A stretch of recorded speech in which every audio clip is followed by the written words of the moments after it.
To the program. Sabeen Yunus साहबा से हम बात कर रहे थे पाकिस्तान तहरीक इंसाफ से जिनका ताल्लुक है, और हम उनसे बात कर रहे थे कि मुज़ाकरात को लेकर उनका क्या कहना है और आगे चलकर स्टेट गवर्नमेंट से उनकी क्या एक्सपेक्टेशन है। अभी हमें प्रोग्राम में ज्वाइन किया है तर्जुमान हुकूमत सिंध राजा अंसारी साहब ने। उनसे भी हम कुछ बात करते हैं इस हवाले से कि वो क्या समझते हैं, क्या एक्सपेक्टेशन है। अस्सलाम वालेकुम सर।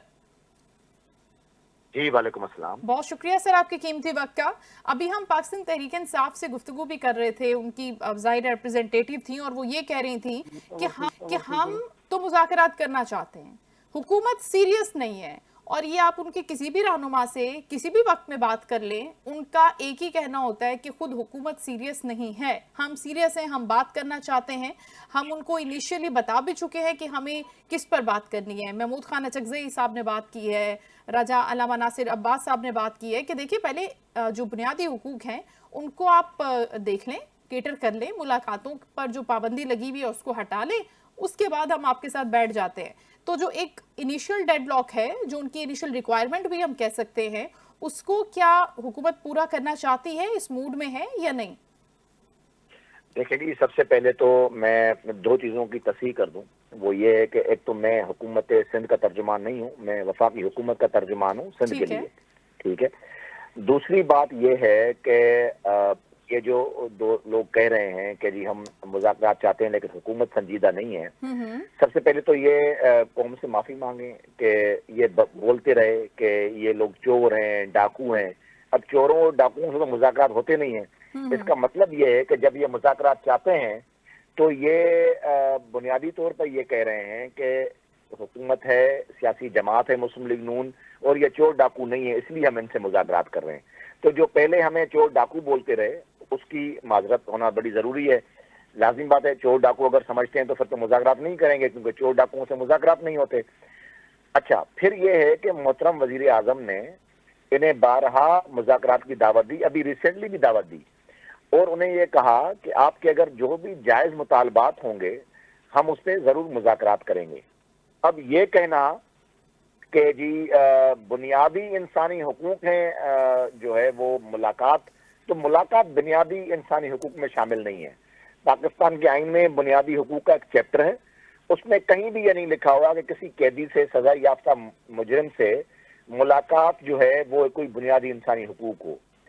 अच्छा, मियां नवाज शरीफ साहब जब ये नहीं है सर, ये नहीं है, किसी कैदी का इस्तेहकाक नहीं है कि वो मुलाकात कर सकेगा सर? नहीं है। अच्छा, वो क्यों नहीं है? मतलब वो किसी से मुलाकात नहीं होगी उसकी जब तक वो रहेगा वहां पर। मैं बता देता हूँ क्यों नहीं है। जब मियां मोहम्मद नवाज शरीफ साहब, जो कि इस मुल्क के 3 मरतबा के वजीर आजम थे, वो कैद में थे इनकी, उस वक्त इन्होंने अपना मनपसंद एक फैसला लिया अपने मनपसंद जज से, सुप्रीम कोर्ट के जज से, और वो फैसला अभी तक बाइंडिंग है हुकूमत पाकिस्तान पर भी और तमाम इदारों पर भी। वो फैसला ये है कि कोई भी जो मुजरिम है, जो नाअहल हो और सजा याफ्ता हो, वो उसको सियासत करने का कोई इख्तियार नहीं है और सियासी मुलाकातें करने का इख्तियार नहीं है। अच्छा, वो फैसला आया, जब वो फैसला आया तो उस वक्त के वजीर आजम बानी पीटीआई ने टीवी पे बैठ के कौम से खिताब किया और उसने कहा कि जी बिल्कुल ठीक फैसला आया है। कैसे हो सकता है कोई शख्स जो है वो नाअहल हो और सजा याफ्ता हो और वो बैठ के सियासी मुलाकातें करे और वो सियासत के फैसले करे?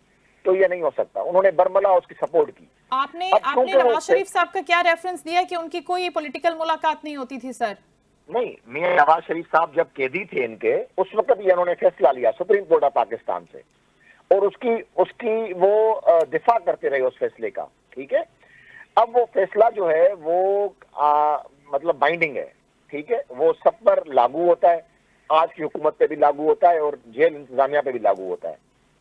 अब इशू ये है कि ये इनकी सारी जिद्दोजहद रही कि इस मुल्क में एक कानून होना चाहिए, गरीब के लिए भी वही कानून और अमीर के लिए वही कानून जी। अब ये 2 कानून की डिमांड कर रहे हैं। ये कह रहे हैं कि गरीब की मुलाकात तो ना हो, भले कोई मसला नहीं है, लेकिन चूंकि बानी पीटीआई साबिक वजीर आजम है इसलिए उनकी मुलाकातें खोल दें। तो सबसे पहले ये कौम से माफी मांगे कि इन्होंने कौम को चूना लगाया और कौम को ये कहा कि इस मुल्क में एक कानून होना चाहिए। अब ये 2 कानून की बात कर रहे हैं। अब ये बरमला कहें कि इस मुल्क में 2 कानून होने चाहिए, एक आम कैदी के लिए, एक खास तौर पे साबिक वजीर आजम के लिए, और हमने साबिक वजीर आजम मियां मोहम्मद नवाज शरीफ के लिए जो कानून बनाया था वो गलत था, हम उस पर माफी मांगते हैं। तो फिर बातें ठीक हो सकती हैं, आगे मामला हो सकते हैं। हम सुप्रीम कोर्ट ऑफ पाकिस्तान के अंदर इनका ये बयान लेके जाएंगे और उनसे वो अपना जो फैसला है उसमें लचक पैदा करवाएंगे, उनसे बात करेंगे ताकि सुप्रीम कोर्ट ऑफ पाकिस्तान एक नया फैसला दे कि कोई सजा याफ्ता मुल्जिम हो, नाअहल हो, उसके बावजूद भी वो सियासी फैसले कर सकता है, बैठ सकता है, बात कर सकता है। अगर सुप्रीम कोर्ट ऑफ पाकिस्तान ने वो फैसला दे दिया तो फिर वो जरूर सियासी फैसले करें, मुलाकातें करें, सियासी मुलाकातें करें, तो तब सियासत तक में हिस्सा लें, मुज़ाकरात हमें का कोई क्या प्रॉब्लम नहीं है। करेंगे राजा अंसारी साहब? तब तक मुज़ाकरात का क्या करेंगे उस फैसले के आने? मुज़ाकरात का भी पाकिस्तान के आइन और कानून के मुताबिक फैसला होगा। अब आइन और तो कानून पार्टी ये हेड कहता तो है कि अपनी नहीं कर पार्टी के सकता। हिसाब से फैसला करेगा ना सर, वो पार्टी हेड पार्टी तो है, हेड चाहे वो नाअहल है, चाहे वो जेल में है। उन्होंने फिर बैरिस्टर गौहर को पार्टी हेड क्यों बनाया है? उनको पता है कि वो पार्टी हेड नहीं है। इस वक्त चेयरमैन पीटीआई जो है वो बैरिस्टर गौहर हैं और वो उनको आजादी है, वो जो चाहें वो सियासत करें और सियासी फैसले करें। इनको पता है कि सियासी रहनुमा नहीं कर सकता, तभी तो उन्होंने बैरिस्टर गौहर को बनाया है। अगर ऐसा होता तो वो बैरिस्टर गौहर को क्यों बनाते? उनका बैरिस्टर गौहर को चेयरमैन पीटीआई बनाना इस बात की गवाही है कि जो मैं कह रहा हूँ वो सही 100% सच कह रहा हूँ और सियासी फैसले जो हैं वो एक सियासतदान कर मिनट, सकता है। ठीक है, आप सही कह रहे हैं, लेकिन वो अभी भी बानी है उस पार्टी के, अभी भी बानी है ना वो, अभी भी खान साहब है बानी। बानी का तो कोई भी कानून में जिक्र नहीं है। नहीं, कानून मेरी में बात सदर सुनिए ना, का मेरी जिक्र बात है। मुकम्मल तो होने देना। बानी है अभी वो, जी। नवाज शरीफ भी बानी है, नाअहल है, उनके फैसले होते नहीं, हैं। नवाज अभी शरीफ मुज़ाकरात का नवाज शरीफ फैसला बानी भी मैं नहीं है। इंट्रो में पढ़ी थी कि उन्होंने ये हाँ। कहा है कि उन्होंने ये कहा है कि अगर मुज़ाकरात हो रहे हैं तो ये मुज़ाकरात की अप्रूवल पहले मियां साहब ने दी है और उसके बाद इसको लेकर आगे बढ़ रहे हैं।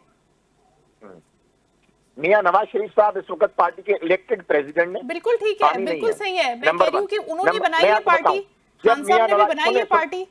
अब आप भी सुन लें ना, आपने कहा मेरी सुन लें, अब आप भी सुन लें। मियां नवाज शरीफ साहब जब तक पार्टी सदर नहीं थे वो सियासत में मुदाखलत नहीं कर रहे थे, ठीक है? ठीक फिर है। वो जब उनकी सजाएं खत्म हुई तो फिर उन्होंने दोबारा हमारी पार्टी इलेक्शन करवाया, इंट्रा पार्टी इलेक्शन हुआ। तो आप तो उनकी इंट्रा पार्टी इलेक्शन को भी नहीं मानते ना सर? सुन लेना, हमारी इंट्रा पार्टी इलेक्शन हुई। जनरल काउंसिल के मेंबरान ने मियां मोहम्मद नवाज शरीफ को पार्टी का सदर मुंतखब किया। इस वक्त वो पाकिस्तान मुस्लिम लीग नून के सदर हैं, ठीक है? तो अभी वो फैसले कर रहे हैं। इस वक्त बानी पीटीआई पाकिस्तान तहरीक इंसाफ के सदर नहीं है।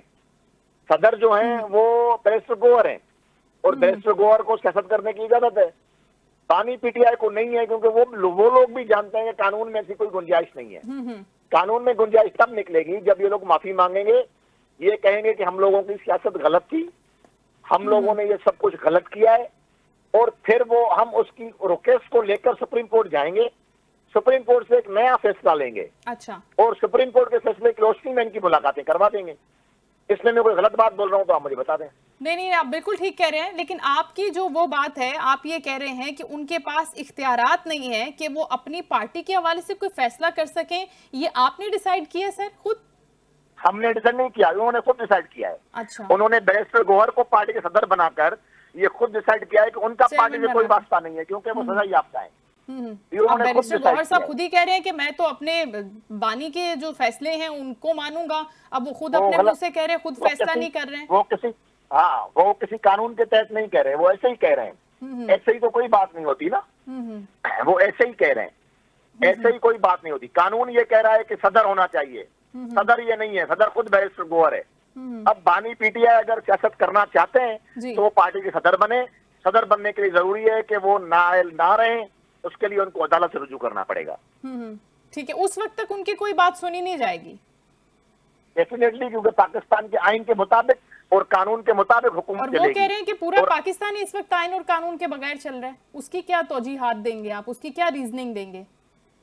गलत कह रहे हैं, झूठ बोल रहे हैं। अच्छा। इसी तरह झूठ बोल रहे हैं जैसे उन्होंने कहा कि हमारी हुकूमत तो अमेरिकी साजिश के जरिए खत्म हुई, बाद में उन्होंने माफी मांगी और कहा कि वो सियासी बयान था। तो जिस तरह उन्होंने ये झूठ बोला कि अमेरिकी साजिश थी, आज कह रहे हैं अमेरिकी साजिश नहीं थी। आज तो सदर ट्रंप से उम्मीदें लगा के बैठे हुए हैं। अलग बात है कि सदर ट्रंप उनकी उम्मीदों पे पानी फेर रहे हैं। नहीं, वो तो कोई उनकी उम्मीदों पे पूरा नहीं उतरेंगे। तो सर अगर कहानी सिर्फ एक मुआफी की है तो मुआफी मांग लेना कितना मुश्किल है उनके लिए? अगर पहले भी उन्होंने अपनी बात से डिनाई किया था और फिर आए पुरानी बात पर, तो इस पर भी आ सकते हैं वो। अभी क्या मामला है? माफी इसलिए नहीं मांग रहे कि फॉरेन फंडिंग का नतीजा है। फॉरेन फंडिंग, जो लोग इनके ऊपर फंडिंग कर रहे हैं, अरबों डॉलर की फंडिंग कर रहे हैं, वो इनको माफी नहीं मांगने दे रहे, क्योंकि उनका मकसद पाकिस्तान को डिस्टेबलाइज करना है, पाकिस्तान में इंतशार फैलाना है, सियासी अदम इस्तेहकाम का शिकार करना है पाकिस्तान को।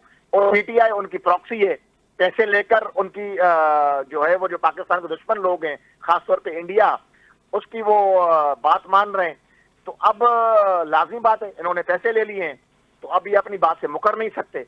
और जब ये अपनी बात से मुकर नहीं सकते और अपने जो आका हैं जिनसे इन्होंने पैसे लिए हैं, फॉरेन फंडिंग ली है, उनकी एजेंडा के खिलाफ जा नहीं सकते, तो अब ये बंद गली में दाखिल हो चुके हैं। अच्छा। तो ये मकाफात अमल है।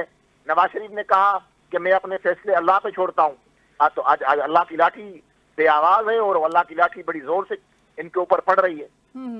तो सर आपको नहीं लगता कि जो चले आप बात कर रहे हैं कि उन्होंने कहा कि मैं अपने फैसले को अपने रब पे छोड़ता हूं, और आप कह रहे हैं कि ये मकाफात अमल हो रहा है, तो सर हो नहीं गया? 2 साल हो गए, 2 साल से ज्यादा हो गया, तो अभी मजीद चलना चाहिए ये मकाफात अमल, आपको लगता है? मैं कैसे कर सकता हूँ, ये तो अल्लाह की मर्जी है। अच्छा। मैं कैसे कर सकता हूँ? ठीक है, नहीं आपकी राय इसलिए मैं जानना चाह रही हूँ कि होता है ना कि असल में नवाज शरीफ साहब का माइंडसेट बिल्कुल डिफरेंट है। वो एक सॉफ्ट से इंसान है, वो इंतकामी सियासत पे यकीन रखते नहीं है, तो मैं उनका पॉइंट ऑफ व्यू आपके थ्रू जानना चाह रही हूँ। इंतकामी सियासत में आपको बता दूं, इंतकामी सियासत आज भी नहीं हो रही। आज के वजीर आजम ने DGFIA को बुला के अपने दफ्तर में ये नहीं कहा कि पानी पीटीआई या उसकी बहनों पे या उसके खानदान पे केस करो। ये पिछले हुकूमत में होता रहा कि DGFIA, साबिक DGFIA बशीर मेमन को प्राइम मिनिस्टर हाउस में बुलाकर पानी पीटीआई, जब उस वजीर आजम थे, उन्होंने कहा कि नवाज शरीफ पर उसकी बेटी पे मुकदमे करो। आज के दौर में ये नहीं हो रहा। अल्हम्दुलिल्लाह कोई इंतकामी कार्रवाई नहीं हो रही। जो कुछ केसेस हैं कोर्टों में हैं और कोर्ट की और आइन और कानून की रोशनी में हो रहे हैं, तो इंतकामी कार्रवाई तो कोई भी नहीं हो रही। अलबत्ता ये अल्लाह से माफी मांग लें, शायद अल्लाह इनके लिए कोई बेहतरी कर ले। आपसे नहीं मांगेंगे, अल्लाह से माफी मांग लेंगे। ठीक है, बहुत शुक्रिया। राजा अंसारी साहब गुफ्तगू कर रहे थे, तर्जुमान हुकूमत पाकिस्तान फॉर सिंध, और उनका ये कहना था कि हम तो इंतकामी सियासत कर भी नहीं रहे, बात सिर्फ एक मुआफ़ी की थी। अल्लाह से मांग ले, उसके बाद हमसे भी मांग ले, तो शायद मामला दुरुस्त हो। कुछ मामला पर गुफ्तगू करेंगे। यहाँ वक्त हुआ शॉर्ट कमर्शियल ब्रेक का। Stay with us.